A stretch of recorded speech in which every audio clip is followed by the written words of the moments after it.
বয়স 50 হলেও দেখতে 30-এর মতো লাগবে, এই 3টি কাজ করুন। নাম্বার 1, শরীরকে কাজে লাগান। শরীর নিয়ে বসে থাকবেন না, শরীরকে যদি কাজে লাগান তাহলে নিজেকে ফিট লাগবে। আপনার বয়স যদি 50 হয় তখন আপনার দেখতে মনে হবে আপনি অনেক ইয়ং এবং আপনার বয়স 30।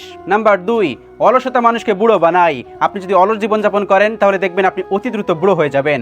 আর যে মানুষগুলো হার্ডওয়ার্ক করে, পরিশ্রম করে, সারাদিন কাজের মধ্যে থাকে, তারা কিন্তু উদ্বিগ্ন থাকে না এবং তারা বেশি টেনশন করে না, এজন্য তারা অনেক বেশি স্ট্রং থাকে।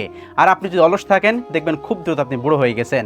আপনার বয়স যদি 20 হয় তখন মনে হবে আপনার বয়স 30, আর আপনার বয়স যখন 30 হবে তখন আপনার মনে হবে 50 বছর বয়স। সেজন্য অলস জীবনযাপন করবেন না, সবসময় সফলতা নিয়ে কাজ করুন এবং নিজেকে পরিশ্রমে কাজে লাগান, তাহলে দেখবেন আপনি অনেক বেশি ফিট থাকবেন। নাম্বার 3, প্রোটিনযুক্ত খাবার খান।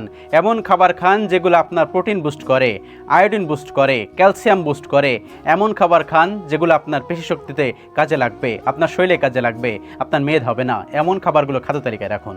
এবং এক্সট্রা একটা টিপস দিই, সেটা হচ্ছে সূর্যের আলো চেহারায় লাগতে দিবেন না, এতে কিন্তু অনেক বেশি ক্ষতি হয়। সকালে হালকা একটু সূর্যের আলো নিতে পারেন, যখন সূর্য উঠবে তাপ প্রখর খুব কম থাকে।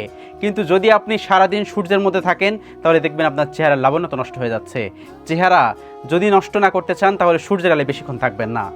আল্লাহ রাব্বুল আলামিন আমাদের সকলকে বোঝার তৌফিক দান করুন, আমিন।